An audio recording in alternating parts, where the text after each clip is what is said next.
বারবার দাগিয়ে দেওয়া হয় বিজেপি মুসলিম বিরোধী দল। সত্যিই কি আপনার মনে হয় বিজেপি মুসলিম বিরোধী দল? আপনি তো বিজেপির একজন এমএলএ। যারা রাষ্ট্র বিরোধী, বিজেপি তাদের বিরোধী। সে মুসলিম হোক বা হিন্দু হোক, সে মুসলিম হোক বা হিন্দু হোক, যারা পাকিস্তানের পতাকা ওড়ায় তাদের বিরুদ্ধে।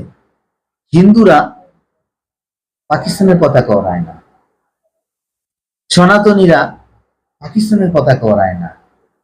এই সংস্কারটা হিন্দুরা পায়নি, আর হিন্দুরা আছে বলেই আজকে ভারতবর্ষে সংস্কৃতিটা বেঁচে আছে।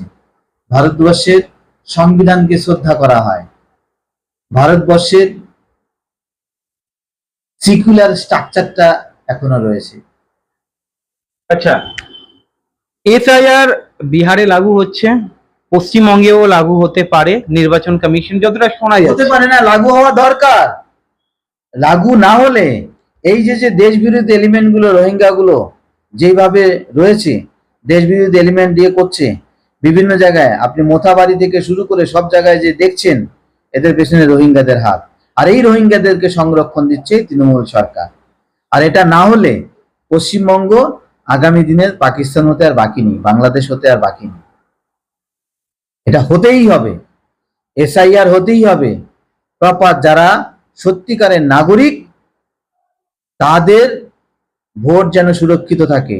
সে মুসলিম হোক, সে হিন্দু হোক, সে খ্রিস্টান হোক, সে জৈন হোক, হুসোএভার বি।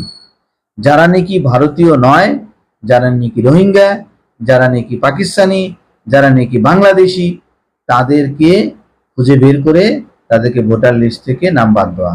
আপনারা এটাও শুনেছেন, প্রচুর মহিলারা পাকিস্তানে বিয়ে বিয়ে করেছে, সে ওখানে যায় না, ওখানকার সিটিজেনশিপ নেয়নি, ইন্ডিয়ান সিটিজেন নিয়ে বাচ্চা পয়দা করছে, পাকিস্তানের জিন এখানে ঢুকছে।